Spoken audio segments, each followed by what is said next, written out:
But I think people need to go away from like interest and like retargeting and complex setups. I'm talking for Facebook because Facebook doesn't really understand what you want and what you need when you have like 1,000 different campaigns. You need like some simple things that Facebook can understand. And there is a guy called Charlie that gives a very good analogy for that, is that every ad is your employee, and then the spend is basically all the consulting, the training, and the experience that you give to your employees, right? So would you prefer to have like 1,000 employees that are poorly trained and that don't perform because they don't know what they're doing, or you prefer to have like a couple employees highly trained, a lot of experience, a lot of spend, and so a lot of knowledge that are going to crush it for you?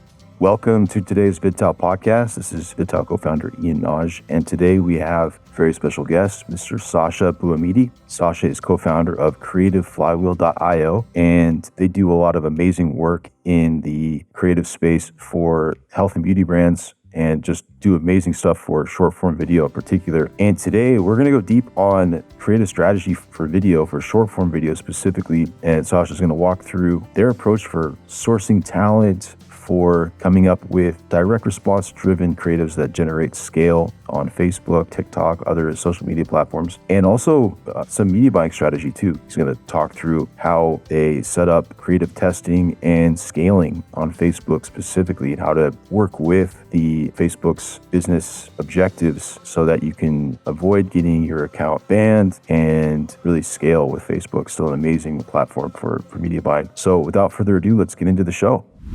This podcast is brought to you by VidTao.com. VidTao is our free YouTube ad library and spy tool, research tool. It's VidTao.com. At VidTao, we have close to 1 million unlisted YouTube video ads that you can search, find, discover how they're doing on a day-by-day basis, so you can really see what ads your competitors are running, see ads in different markets that you can model to create new winning ads for yourself, and a whole lot more. It's all there inside VidTao.com. Plus, we have a premium edition. So the database is free to access, but then we also have a premium edition where you have full unlimited access to the database. And inside there, we also provide training. So we also run an agency called Inceptly. That's INCEPTLY. Inceptly.com, where we've managed over $150 million on YouTube. It's a video traffic agency, and we've worked with everyone from brands like Descript.com, Huel, to real scrappy direct response info products, supplements, health, beauty, e-commerce, you name it, we've done it, and love sharing what we've learned. Every week we drop new training in there, everything from YouTube ad media buying to running e-commerce creatives on YouTube, to hardcore tracking and attribution tutorials to really level up your data science game for advertising, and everything in between. Right now, as we speak, we're working on a training regarding YouTube Shorts. Hopefully we'll be live by the time you hear this. On and on and on. This is our passion, is video advertising, and we want to share it with you inside of VidTao Premium. And actually right now, for a limited time, you can get access to VidTao Premium for a very special price. So if you go to VidTao.com, sign up for free, check out the database, upgrade to Premium for this very special price, so you get access to all of the database and all the trainings. And also wanted to add that at Inceptly, we do free brainstorm calls with clients like you. So if you ever want to get help or ask questions about your YouTube ads, your video traffic on other platforms, we're available to chat. Just go to inceptly.com/call, CALL, and set up a time to chat. It's free, and would love to speak with you. Our team's waiting to speak with you. So without further ado, let's get into the show. Sacha, thank you so much for being on our VidTao podcast. Yeah, man. Thanks for having me on. First podcast. It's pretty exciting. First time, man. That's cool. Yeah. And you had a big year. So, I've had a big year. Yeah. Tell us like what's been going on for you this year? I think like the biggest highlight in terms of like personal achievement is that I spoke at a mastermind in New York, which was the ESS mastermind. So it's a small one, but it's a decent one. But it was the first time I got in front of people and actually talk, in front of I think it was like 25 people. all high level in English.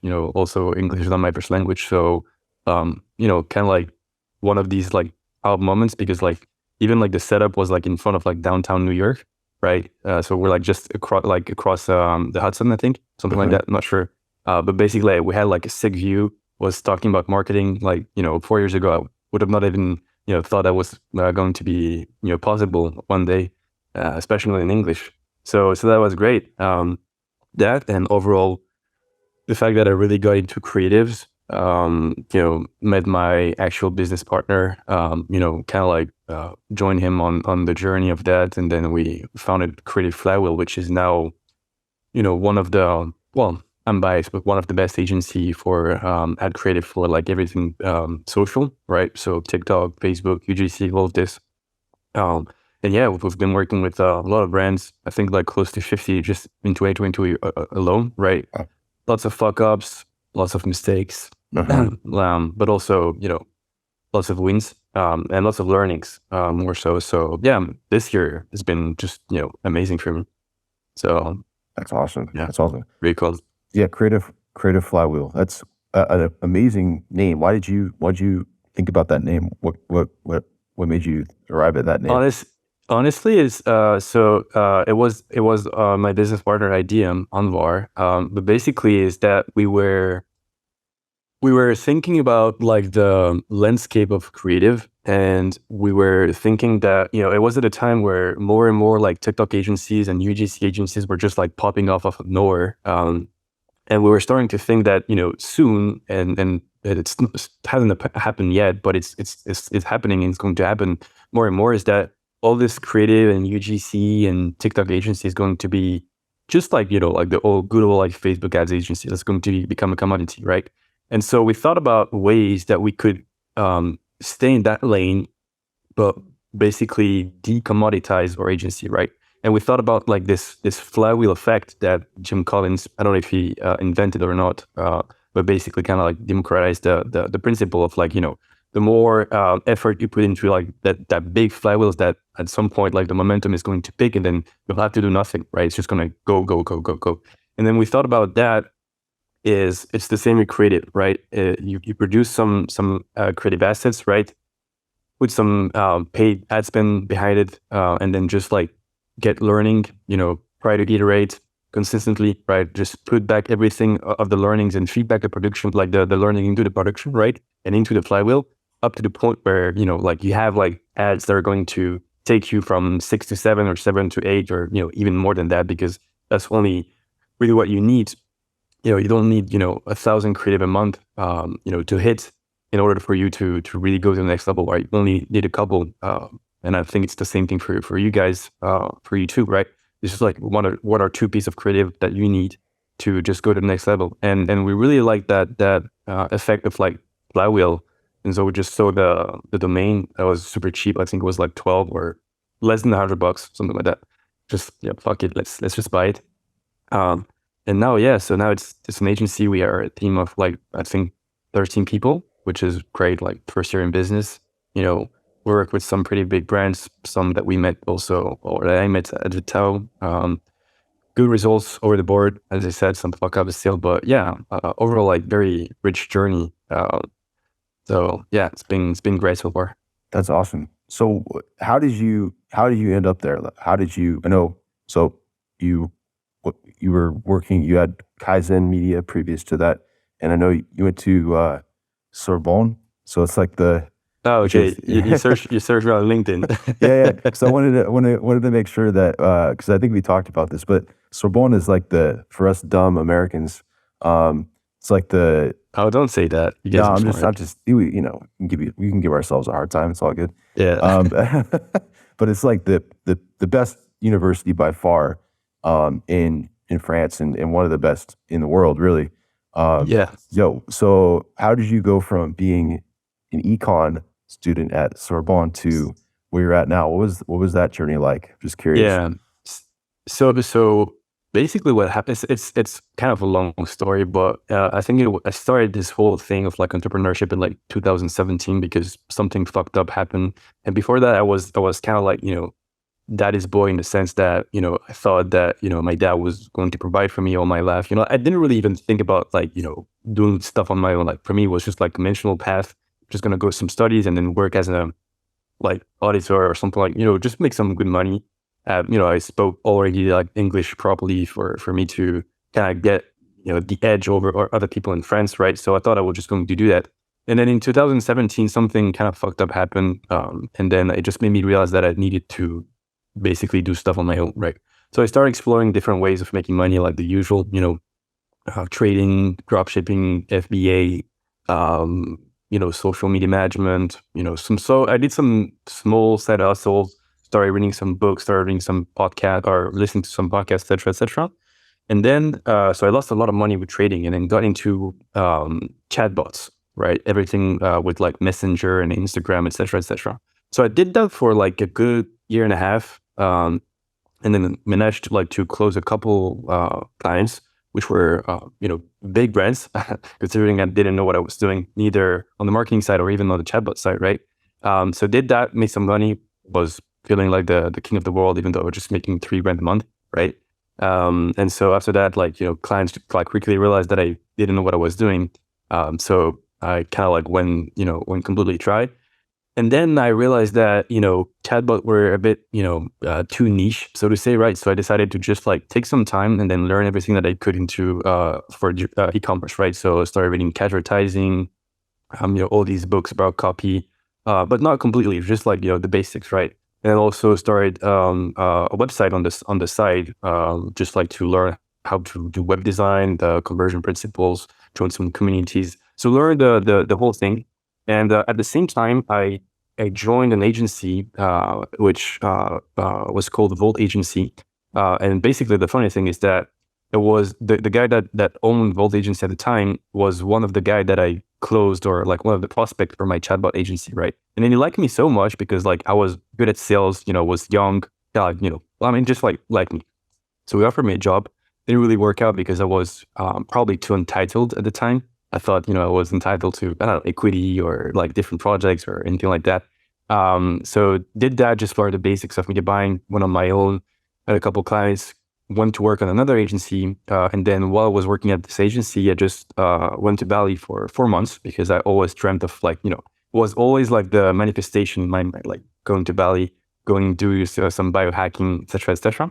So I went to Bali for 4 months. And then there I met a lot of people, French entrepreneurs, British, Americans. So just met a ton of people. And then that's when I realized that I was kind of good at what I was doing, right? I was a good marketer, right? Because a lot of people in Bali, in my opinion, are just full of shit, right? They make money, but in the most sideways or backwards ways possible, right? Borderline scamming, so to say, right? And so I just use my skills to help people. And then I met a very good friend of mine that has a jewelry brand, and we lived together for a while. We work on his jewelry brand and other brands that he had also. So made a good amount of money here. Went back home after that, and then just got right back into media buying myself, right? So I was doing some media buying, having a couple clients, and then I met my business partner Anvar on Twitter because he was kind of blowing up after a tweet he made. So basically, he did a UGC video for a free one for, I think it was jawlining or something like that. Mm-hmm. And then the video just blew up, right? So I was super hooked because that's something that I didn't know at the time, right? I understood direct response and all of this, but his way of doing things was very in depth, right? So I messaged him and then started, talking with him, et cetera, et cetera. And then I paid him for a consult, right? I just wanted to get the skills and, just do it for me, right? Mm-hmm. And so we did that, signed a couple of clients, made good money. And I was also working with him on the side to write some copy for his clients. And then we just decided at some point that we should join hands, right? Because we're doing the same thing. Lots of synchronicities into the behavior, mindset, etc. That would just get along pretty well, right? Which is, I think it's the same thing with Brad. It's just you can get each other without really talking, right? Mm-hmm. And so, yeah, we decided to do that. So we rebranded the agency that he had, which was much bigger than mine at the time, right? I was just basically small or freelancer, on the side. And so we rebranded the agency to Pretty Flywheel. And then since then it just blew up. And we have some pretty exciting, projects in the pipeline. We're building an app, like everything that you need for creative strategy into one thing, right? Nice. For like from casting, scripting, briefing, everything that you can think about creative strategy for paid social Wow. into one app. So that's what we've been up to. And yeah, as I said, wonderful journey so far. Wow, that's so cool. The app sounds incredible. So it's like a one-stop shop for finding talent, getting the scripts done, just doing everything. Really cool. Yeah, because like we were, we're still doing it, but I think that if you want to really like true scale, it's very difficult to scale like to like the operational complexity that you have with an agency business, and I think you know that, right? Of like finding talents, the churn of clients, communication, fuck-ups with, our biggest bottleneck is actors, right? Like we have to ship the products to actors, and then we can control the process, right? Once they have the product, they either do a great ad or do an ad that is okay but not really good quality, or just flake and just like ghost us, right? So that's our biggest bottleneck, and I think like we're trying to long term, of course, like we're still very much in the weeds, right? But long term is we're trying to basically have a self-service system where people can just go and have an app where you don't have to have like a super expensive or with 1,000 app tech stack to make your creative strategy happen, right? Because it's the thing is that, and I think that's all the entrepreneurs essence is, when you have a problem, you basically build something to solve a problem, right? And that's exactly what happened with the app. At first, we're just like, hey, I mean, like, we want to be the best agency. What can we do about that, right? Well, we're going to code an app, like develop an app with all the stuff that we're doing, like all our tech stack, all the stuff that we can automate into one thing, and then all the competition is going to go away because we'll be so much better than them, that it's going to be a no-brainer for brands, right? And then the more time passes, the more we realize that, we could just like, and it's also just like, for now it's a project, but we have only like the MVP. So I'm maybe a bit ahead of myself, but the goal is to basically like white label the service to brands and agencies and whatnot, to really like have a different skill than if we would just like do it ourselves, right?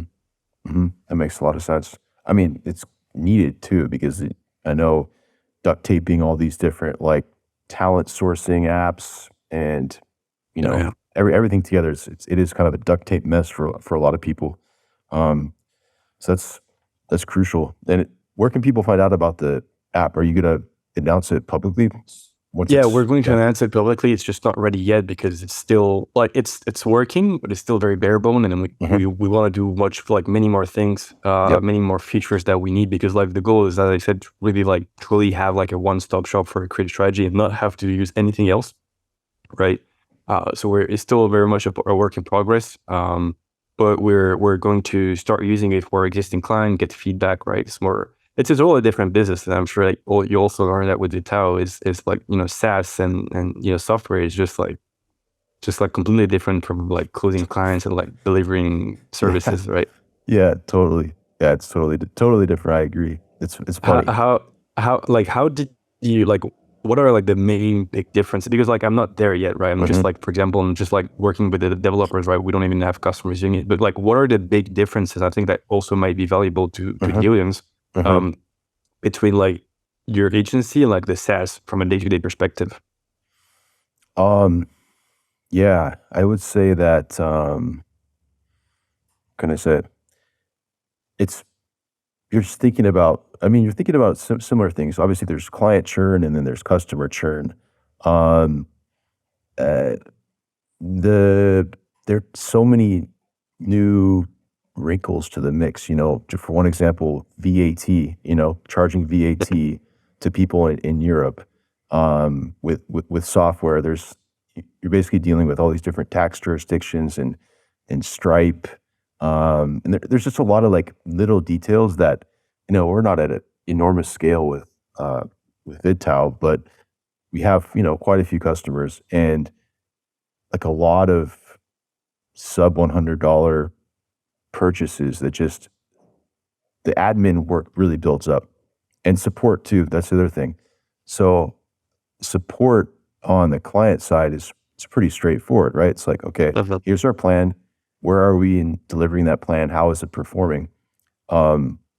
Support, yes, we've had to build out a lot of infrastructure around support for the software, which isn't like complicated. It's just, it quickly becomes overwhelming as, if you basically, you need the I'm kind of stumbling here, but the admin needs are different than they are for the agency. And I guess we have such a robust agency admin and sort of fulfillment system built out, and we've kind of like built the whole thing for VidTao while we've been flying it. Like, build the plane while you're already, while you're already in the air, kind of thing. So yeah, I mean, we definitely, drop the ball on some support stuff, but always just trying to, when we make a mistake, try to do the right thing and also just build some kind of support so that it doesn't happen again. So it's just a new journey. And then also, but the interesting thing is, like you mentioned on the scaling side, is conceivably the upper end, the admin requirements at like 10x the scale that we're doing now wouldn't be that much different. I mean, this is maybe naive and incorrect, but conceivably at this point, the admin needs won't be that much different. It might be, more scale and maybe a few more team people to add in.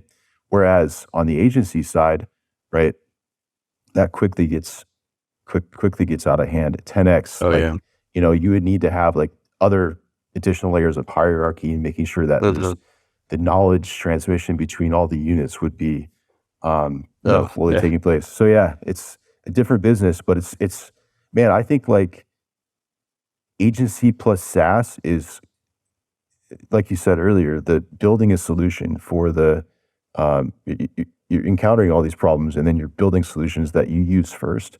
It's like the best proof of concept, because it's like, is it good enough for you to use? And you're going to be your toughest critic, really.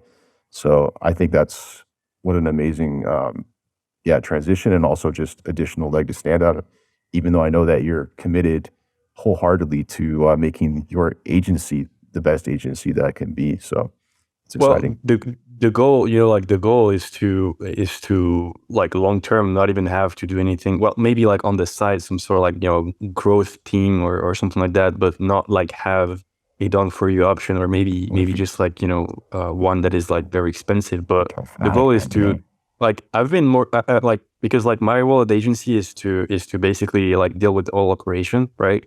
And so I've been really like taking a lot of time every day to think about ways that we can get leverage, whether it's from like on clients or, on competition or, all of this. Like, if we have leverage, life is just, 10 times easier. For example, just like as an example, instead of like relying on platforms for like actors, like Below and Backstage, I love this. If you have your own network of creators with enough pipeline for them to not live from it, or at least, make some good money from it, they're like, you have leverage of them, because like if they don't do a good job, or if they, ghost you or anything like that, well, you can just say, hey, I don't want you on my platform, right?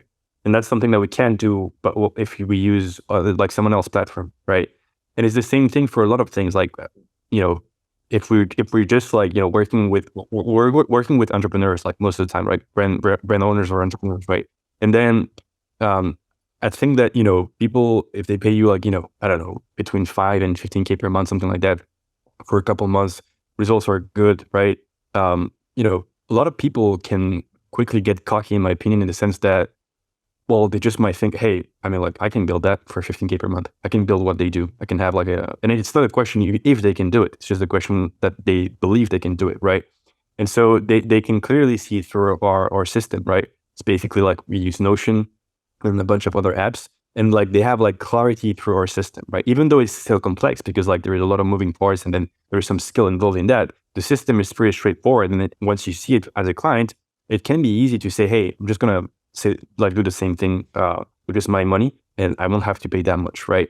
And I think like the app, having an app for an agency, or at least some sort of like software or a piece of leverage, makes it much more difficult for people to leave you, because you have like some sort of like proprietary technology, or like something else, like for example, the quality edit, right? These guys have, I don't know if you know about them, but these guys it's just like a publishing website, and they basically crush it because like it's almost like it's going to be bad what I'm going to say, but it's almost like you ransom your clients, right? If you leave me, well, you can be sure that you're not going to have the same results because the system is not going to be the same, right? And it's all a game about leverage, right?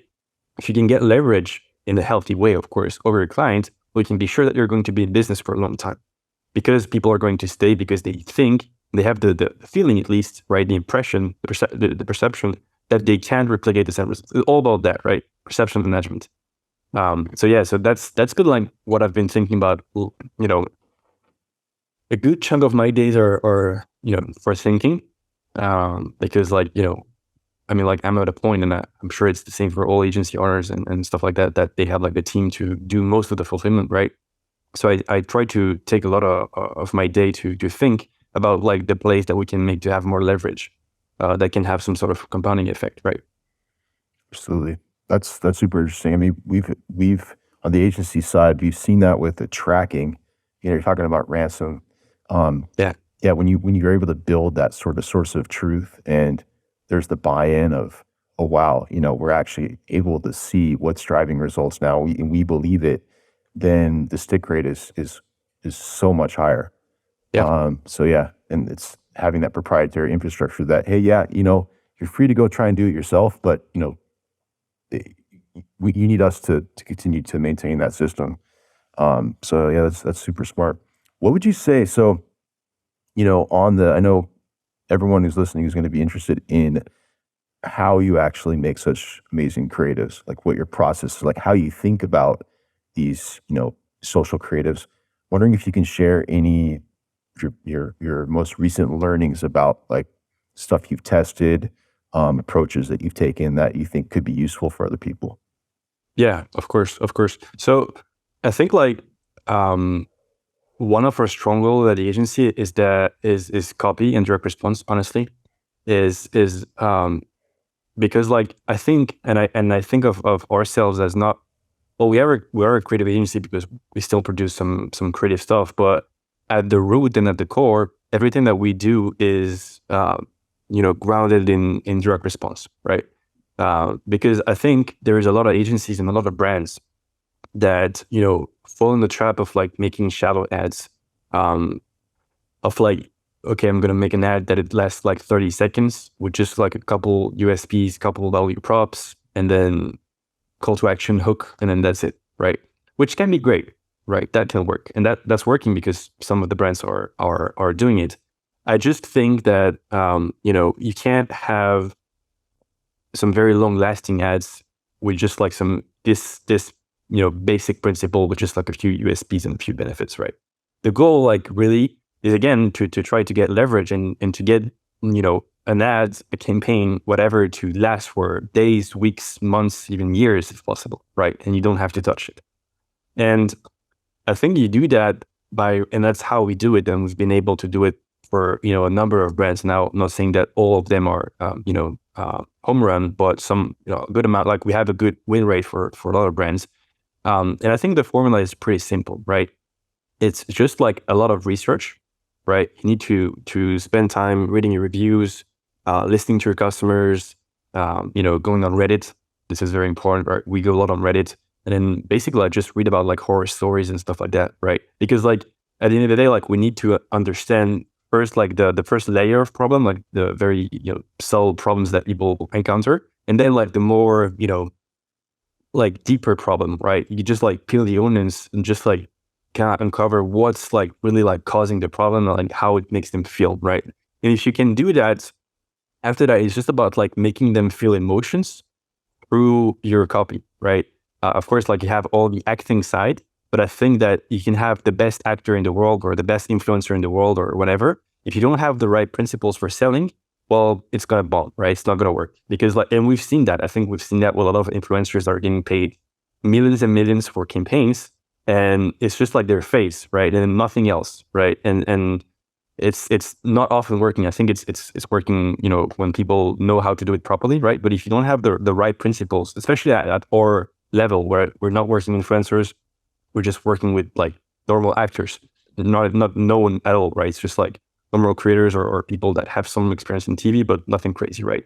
So I think like the actor side, matters, because if you have like a shit video, it's not going to be good, but you can still make ugly ads, right? It's not a problem, right? Your ad doesn't have to look good. I prefer it because it's just like better for the eye. But the uglier it is, I believe that, the more native it's going to look, and it's not going to like, just like be not normal on the feed, right? People just, they scroll, I think like, that, but I think they scroll like, the equivalent of like 7 or like 14 times the Eiffel Tower per day or something like that. Wow. Right? And something like that, right? That's crazy. And I think if you have something that is like really popping off, sure, you're going to have like a good hook rate, or, people are going to stop and look at your ad because it's going to be different than what they see, right? But it doesn't mean that it's going to sell probably, right? We've seen a lot of accounts where the hook rate is great, where people like, we can stop the hook because people are watching the video the first 3 seconds, but the rest is shit because we don't have any sales, and people will stick around, right? There's a lot of brands that are using some very weird, tactics. Like, for example, going to take something weird like this and then just squeeze it, for example, right? And then goes to like something that is like completely unrelated, like selling soap or selling like toothpaste, for example, right? And while you can have like a 50% plus hook rate in your account, well, your hold rate, so meaning like the amount of people that stays from like 3 seconds to, I think, 15 seconds, I think it's that, is going to be very low. And you don't want that because you're just going to basically appeal to the wrong type of audience, right? And while it might give you, maybe a good CTR or a low CPC, stuff like that. I mean, like, I don't really give a fuck too much about like these metrics, because you can have like the lowest metrics in CPCs, et cetera, and then the highest in CTRs. If you don't have, a high converting, ad, like, people are not going to convert, right? Yeah. And it's like, I don't really care about that. Like, give me high CPC as long as my CPA is good, right? Yeah. Because it means that we're qualifying the audience more, and the people that stay means that are going to buy, right? Yeah.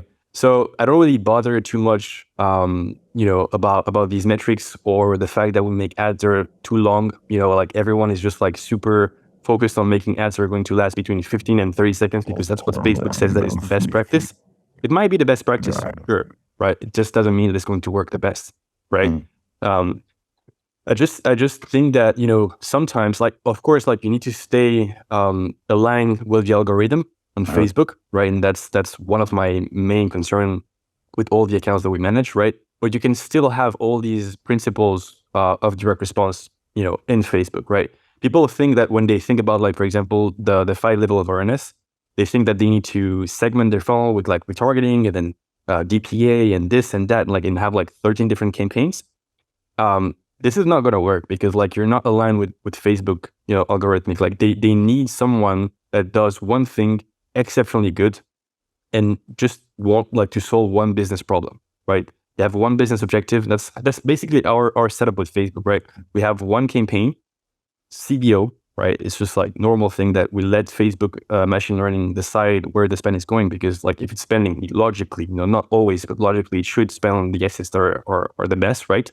And then we just like test creatives, just that way. Like, we don't have retargeting, we don't have like 13 different campaigns with like interest, etc. Like, all our ads and all the ads are making their own lookalike audiences, right? The lookalike thing on Facebook, and I think you have the same on YouTube, I'm not sure, but basically it's something internal for Facebook, like to search for the same profile of the people that bought or showed interest in a specific ad, right?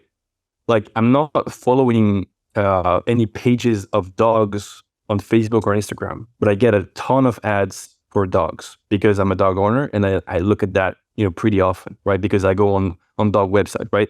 All the internet has a piece of code, the pixel Facebook, and like, we have no privacy. Like, they know everything that we do, right? And so you don't need to use interest because Facebook already knows, based on like where you go, because they track your movement, what you say, because they're probably pretty sure that they track what you say, right?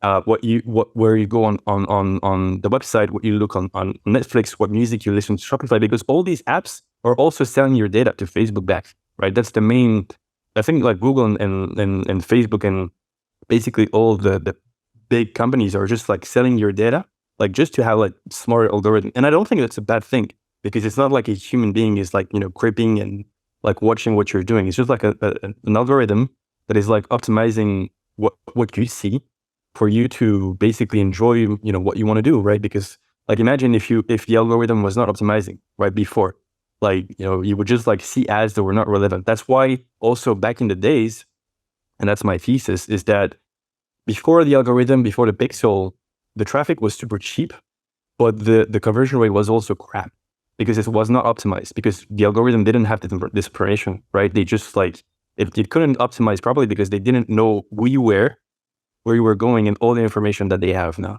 right? So I think like people need to stay away. And of course, I'm not a preacher, like there is no one way to win. It's just like my way that I like doing, because it's also like the less work and the most efficient, right?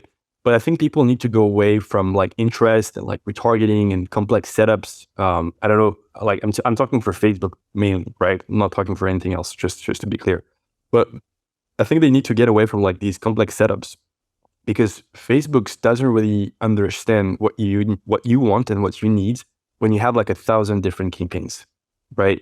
You need like some simple things that Facebook can understand. And there is a guy called Charlie that gives a very good analogy for that, is that every ad is your employee, right? And then the spend is basically all the consulting, the training, and the experience that you give to your employees, right? So would you prefer to have like 1,000 employees that are poorly trained and that don't perform because they don't know what they're doing? Or you prefer to have like a couple of employees, highly trained, a lot of experience, a lot of spend, and so a lot of knowledge that are going to, crush it for you, right? Well, the choice is, very easy to do, right? And so when you have this setup, which I think is important, I'll come back to creative in a second, it's much more easier to solve your business problem, because like you can get Facebook to a stable place, right? You don't have like too many moving parts, right? And the goal is not to get Facebook to have a 5x ROAS, right? I don't want that. I want Facebook to scale, to generate demand, so I can focus on all the other side of the business. I can focus on my CRO, can focus on maybe cracking out open YouTube, native, my backend subscription, getting my AOV higher, like maybe creating a negative cash conversion cycle, all of this, right? Facebook is really important because like it's what is going to create your demand alongside YouTube. But Facebook, I think, is still like very high in terms of demand generation. And then the rest is supposed to catch the demand that you create, right? It's like the marketing funnel, right? And so what we do on the creative side is very simple, right? So as I said, we do a lot of research. And then after that, we try to, the algorithm again is pushing, reels and like TikTok style videos because that's what people want to consume, right? So logically, you shouldn't really go against that because that's what they're pushing, right? And that's what is native to the feed now. So we try to go on TikTok and kind of like see the trends, see what people are talking about, see kind of like the views, if there is any hook ideas or any concept ideas that we can take and use for the specific brand. So we do that as a first step, and we also basically try to go into like different industries where the avatar is also present, right? And then take some concepts from there and then bring it to like a different industry, right? Because like logically, like all the avatars and all people are not just buying from one industry, right? They have like multiple things that they want to buy or are completely unrelated, right? And so if you can find concepts in like different industries that are still that are still going to resonate with them, you can bring it back to your industry and like have better concepts. They're not going to look the same as the other one, right? For example, like, the collagen industry is like super difficult to find good concept because like there is so many collagen brands. I think we're working with four brands that are selling collagen, something like that, right? And all fairly big brands, right? And it's difficult to have the creativity for each of them to come with like different concepts for that, because like all of them are basically commodities, right? And that's where you need to like come up with like unique mechanisms and all of this, like to but it's still difficult, right? So going on TikTok and going into like different industries and taking those concepts is very important because it fuels the creativity. Because if you just look at your industry, if you just look at the people like that they're doing the same thing as you do, this is going to become like a closed circle and nothing is going to get fed and no creativity is going to come out of that, right? So TikTok, going to different industries. And once we have like a good list of concept and we try to make it like a little bit different always, right? We don't like, we try to stay away from, 3 reasons why or like TikTok made me buy, right? These things are still working, right? But as I said, it's not going to last forever. I might be wrong because like, I've just never seen it work, for a very long time, right? but that's just what I think, right?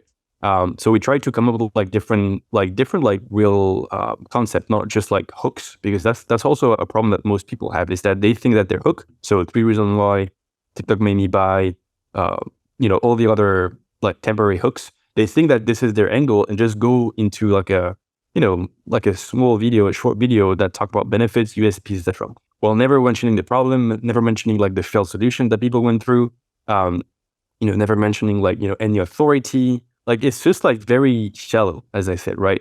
And we try to go deeper by, so first identifying like their needs and their wants and like their problems and all of this, right? We have a very thorough research process. And so once we have the concept, we have a dedicated copywriter, which I think is not also, it's also super undervalued, as Will said in the VidTao presentation, right? Is that most people in DTC, like they overvalue like everything visual and like actors and influencers, but undervalue the copywriting. That's what I was saying at the beginning, right? And that's the same thing that Will has also said, right? But basically, we try to write like a real story, not just like a framework of like, okay, we're going to do the hook and then problem and then agitate and then product intro. This is great. We try to use that, right? But we've also tried to have some sort of like narrative connection and structure, like a red line that is going to follow through the full video, right? That's your angle. That's like the big idea that people are going to remember after watching your ad, right? And so we have a dedicated copywriter to do that. I did that for a long time. I wrote like hundreds of scripts, and it was very, very insightful to like kind of like see what was working and like understand and do the research all myself, etc. So I was like very in the weeds for at the beginning, right? To write the scripts. And so once we have the script, since we're a remote team and we don't have like a studio, what we do is that we have a very thorough process for like storyboarding. I think you know that, like, because it's the same thing for YouTube as well. But basically what we do is that we have a Google Doc, and that's something that we built into the app now, like a brief feature. But now we just use a basic Google Doc, right? And then we break everything by scene, right? The same way you would do it with a movie, right? And then each scene has its own like speech, right? So the copy. You have like the scene number, right? So 1, 2, 3, 4, 5, etc., etc. So that the actors can, kind of like do the cut, but just like write it so we can play it easily. You have like the shot type. So either it's going to be a B-roll or a voiceover or, just a talking head or something else, right? And then you have the action part. So what do they need to do? So for example, if we have like a piece of copy saying, this serum is, helping me do X, Y, Z, or, it's been infused with roses or stuff like that. Well, we're going to put like a screenshot of someone on our team that we have a database of like different poses, right? Like this, or like this, or like stuff like that, right? And then we just put screenshots so people can see visually what they need to do, right? So we tell them, okay, well, you need to talk to the camera while you're saying that line, and then say it in like a specific way. And then here's like the camera angle, basically, right? And then just do that, right? And we have another column for post-production, right? So for example, like if we have a line where it's a voiceover, well, we're going to put in the post-production column, hey, for this line, for this scene, you're going to do a mix of like the B-roll 1, 2, 3, 4, right? And so our video editor is like, basically it's like the documentation process lives and breathes into like that Google Doc, right? Everything that we do for that specific creative is going to be in that Google Doc. So the copywriter is going to write it. The creative strategist is going to fill the storyboard visuals, right? The actor is going to see the script, read the script, and do the script. And then the video editor is going to have all the content and then the notes for the post-production on the right side, right? So basically it's like a factory where, it's like everyone has to do their own, job. And then at the end, it gives you like a good creative, right? And that's basically our process, right? Just to create it. After that, like we have, we have like the way that we set up Facebook campaigns, and like I said, how we iterate, etc., etc. But like how we produce creative is we have like the creative like that ideate, and then all the rest is like integrating the idea, and like basically like creative strategists are like babysitters, product managers, creative product managers, right? So they ideate, then make sure that everyone else is just doing their job, right? And that way, well, I think like there's a lot of people that also like there is two schools, like one that you just give, talking points to your creator, and then just, people just come up and freestyle a little bit like what they need to do. But as I said, like it's like DTC and especially health and beauty is a very commoditized space, right? So if you let, your actors and your creators come up with like their own claims and their own way of like, seeing the product, well, it's just going to look the same as everyone else, right? Because they don't think about like the unique mechanisms. They don't think about the problems. They don't think about like how to, steer the knife and agitate the problem, right? They don't think about like all these direct response principles. And while it might sound a little bit more staged, because I mean, like it's still a bit staged, right? And that's where having good quality actors come in handy. Even if it sounds staged, at the end of the day, it's still an ad, right? It's not an organic video, right? It's not made to, get shared thousands of times and do that. It's made just one thing, to sell, right? And that's why also, and that's what I've been noticing for a lot of clients, is that organic videos very rarely work and stay a winner for a long time, right? It works for organic because people know it's not an ad. It's just like genuine content most of the time, right? And so it's going to work on organic, but it's not going to work on paid, right? People are going to, I don't know, it's just like a different mindset. I've tried to do that, like to have organic, like videos that were working good on organic and put them on paid. And it's just like not sticking the same as when we do like proper scripting and proper frameworks and proper all of this. Interesting. So what would you say has been the most helpful for, really, you mentioned many times direct response principles. Yeah. So principles of selling. What's been your preferred or most recommended resource for really getting educated on those principles so that people can apply them to their own ads? I think it's important to read. Well, I mean, like depending on how much you know about direct response, I think like breakthrough advertising is a must read, because it's teaching you most, if not everything, that you need to do about it, right? So I think breakthrough advertising is a good one. And then after that, like kind of like trying to work still in frameworks, right? I think it's very useful to work in frameworks because it makes you learn how to structure like a sales message, right? Uh-huh. Because when you think about it, like if you have your framework of like hook, then problem, then agitate, then product intro, then product demo, then benefits, then et cetera, right? It's the same thing as a full-blown VSL or sales letter, right? It's the same thing. Like their MVPC method is just like the same, like hook or lead, status delta or like intro, then unique mechanism, the problem, solution, close. Basically, it's the same thing, right? So you just like compress the principles that you have in a sales letter into like a UGC video, right? Uh-huh. And then it's just like becomes a game of finding a good database of actors that know how to act and know how to basically take your vision and put it into reality, right? Create it. But once you have these principles, then it becomes a game of like, okay, how can I find the best actors, right? But it's not the other way.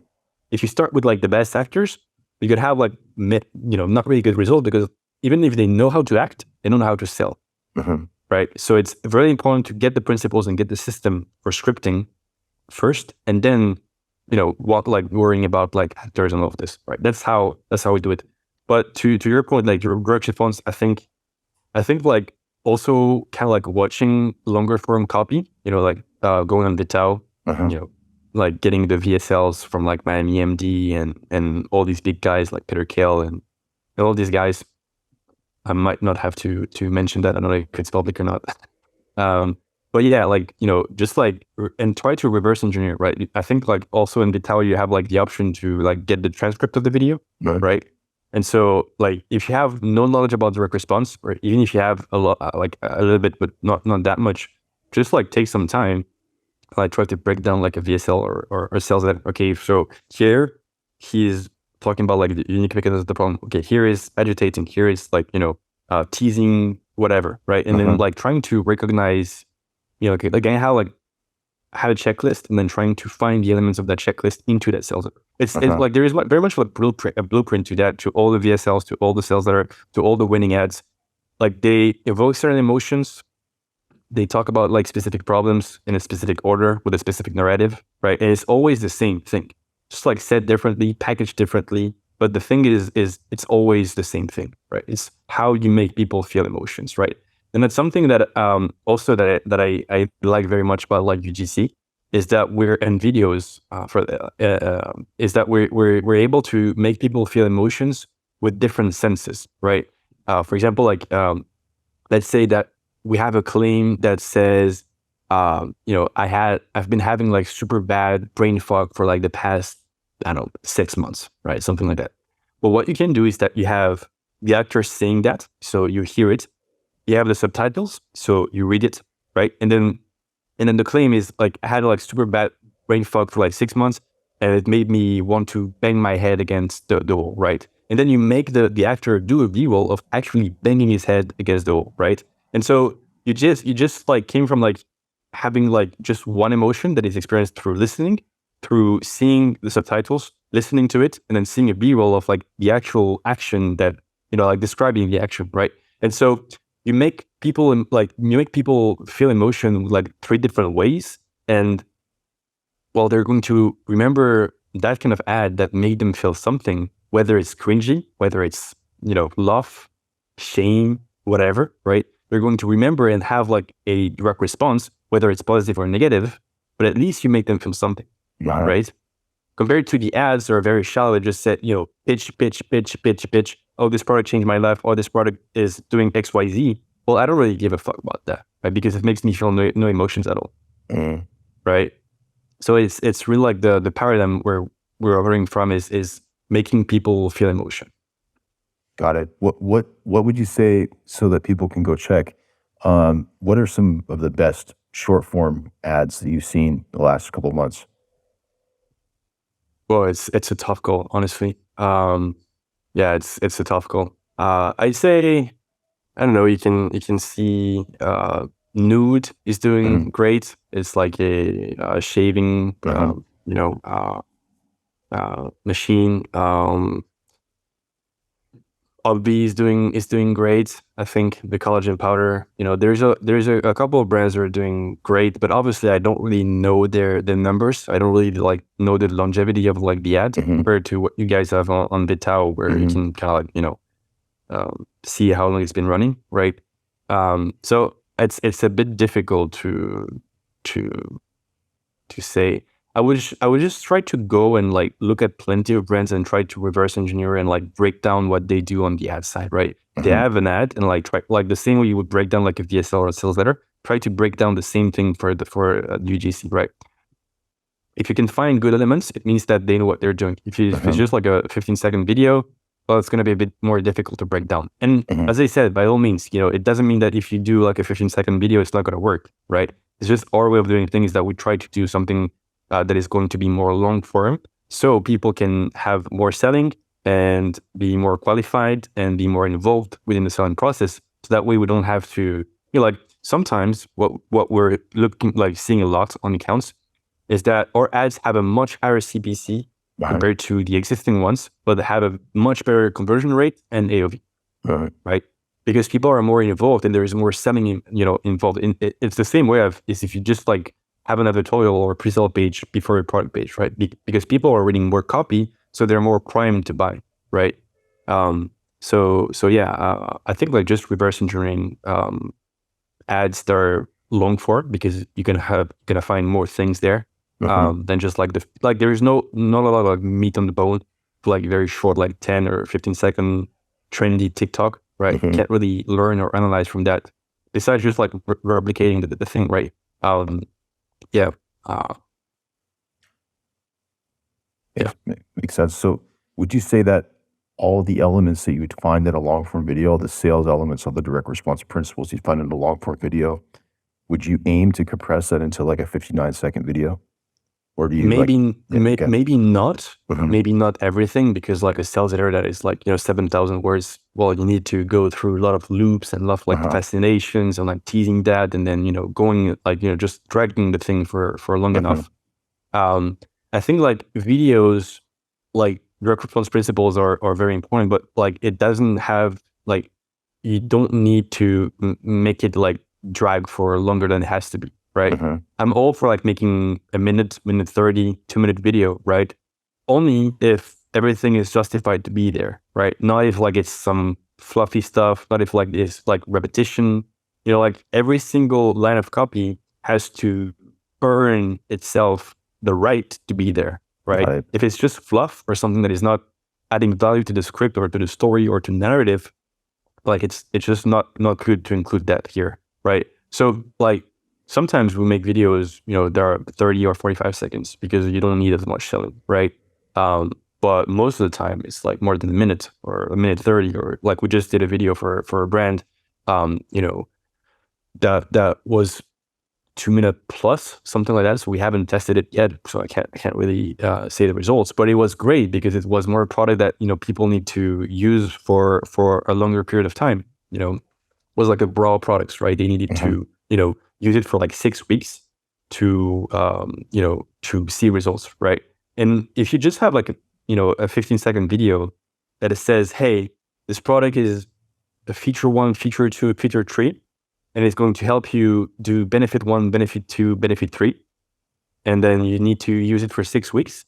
And you don't really see any before and after. You don't need to see any proof that it's working on the actual creator. It's not going to work. It might work, because it might, scoop up like the bottom of funnel on Facebook, for example, right? But it's not going to like go and like educate more people on the market, right? But we're trying to implement more and more is this idea of market awareness, basically, right? Is that we're trying to make, like, for example, 2 ads for people that are problem aware, 2 ads or for people that are solution aware, 2 ads for people that are not aware at all, right? And so like kind of like the length of the video is also going to be dependent on what kind of awareness stage you're trying to target, right? And then you just keep that into your creative campaign, and you can pretty easily see where the ads are going, right? For example, if you make an ad that is only for people who are unaware, your frequency is going to be low. It's going to be around 1, right? So it means that it's going to go after people, like cold people that don't know about the brand, don't even know the problem, right? It's going to need to have like a more educating job, right? And if you have an ad that is like more targeted in terms of copy for people who are already problem aware, they know your brand, etc., you can see logically, not always, of course, there is no one rule, but that your frequency is going to be higher because it's going to target people that already have some sort of action within your brand, right? Facebook controls the customer experience. We don't, right? And so it's just about like supplying, same way you would do with like PMax, for example, right? You give as much access as you can to PMax. Well, you have the same thing with Facebook, and now we have a Advantage Plus shopping campaigns, which is a bit different. Like we do it still a bit different, but it's just about like giving Facebook the most different type of assets and different type of ads so it can appeal to different type of audiences, right? Maybe your 1-by-1 video that is going to be on the Facebook column is going to appeal to a specific segment of your audience. Maybe your 9-by-16 video is going to appeal to a different set of the audience because it's on Instagram, right? Maybe your 4-by-5 is going to appeal to a specific one. Maybe your image is going to appeal. Like it's just like about like making like a lot of like different ad concepts while keeping in mind the kind of like the level of awareness, right? Always trying to, okay, well, for this one, I'm going to make also, for a solution or for a problem or for an hour, right? But it's also like always coming from that root of level of awareness, right? And then you have like different concepts, and then you just like let Facebook decide where they place their ads, right? Because we don't control that in any way. Nice. How, what's you mentioned earlier, your creative testing, like what's the actual setup that you recommend inside Facebook for really assessing these creatives out of the gate? Yeah. So you have a couple options. We have like the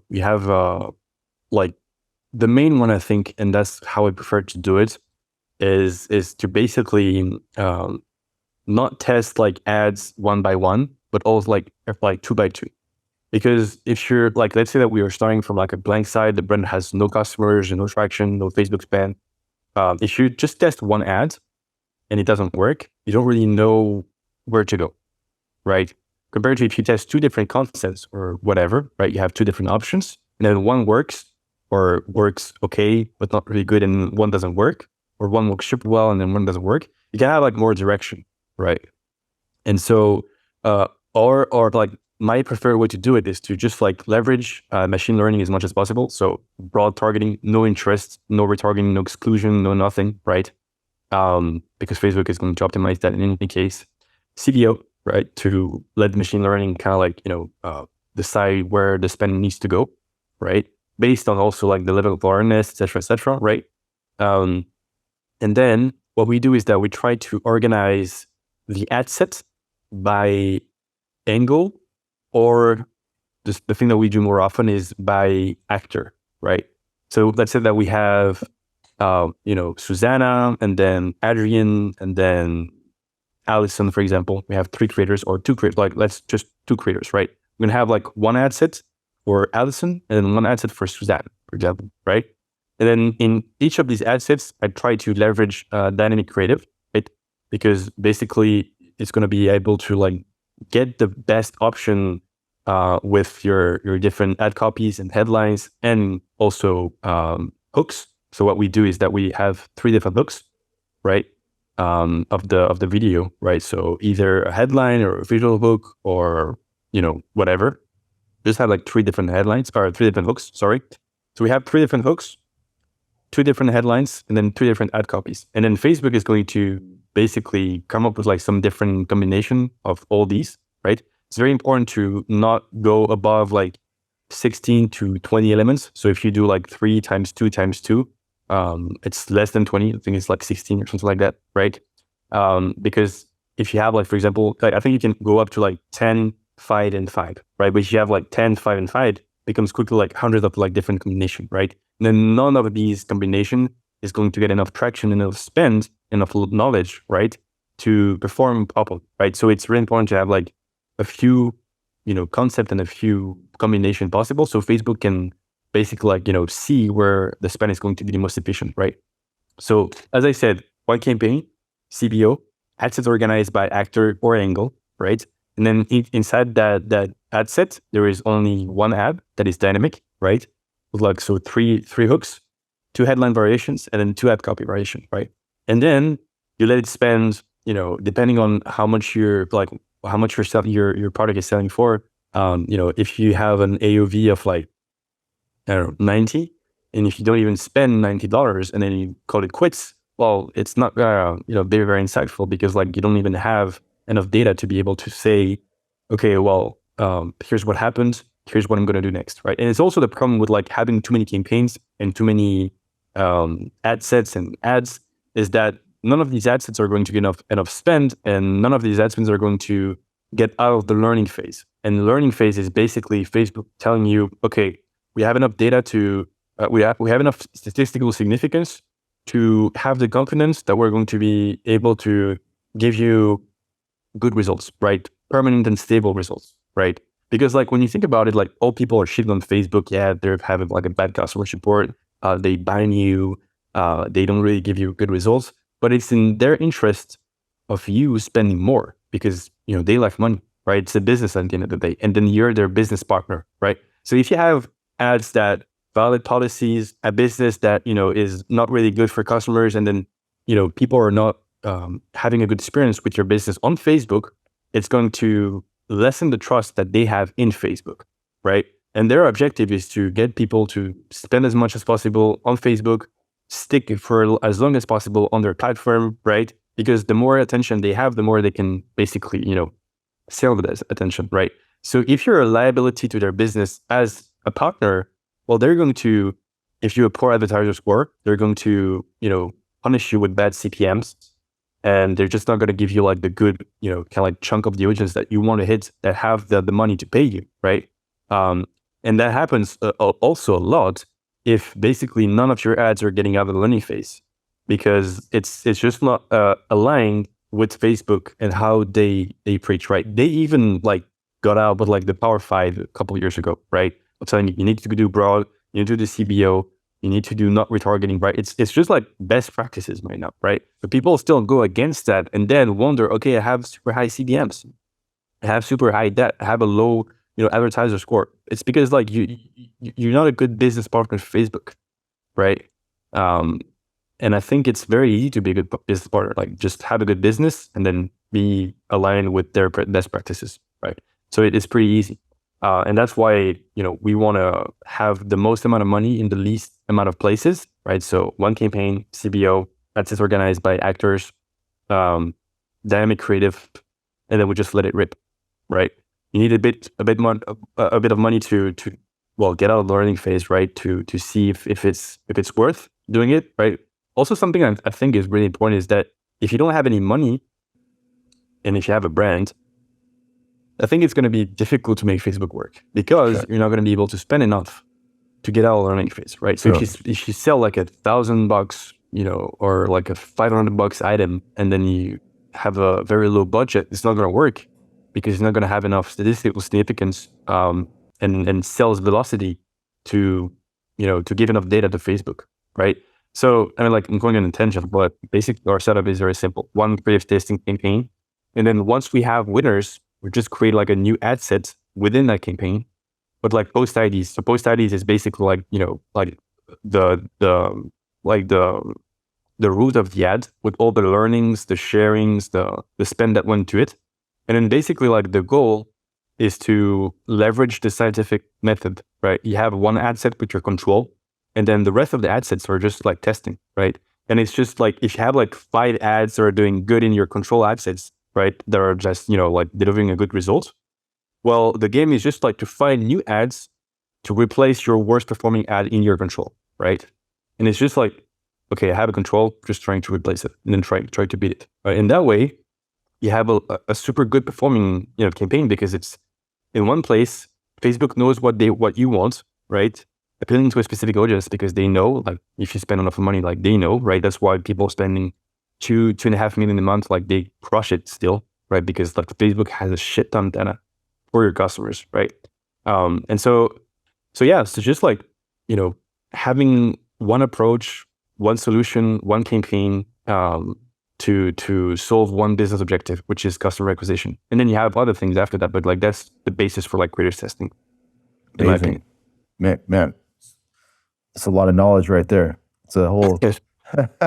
Yeah, it would be easier like with visual stuff. Well, it's a whole course right there. So that's fantastic.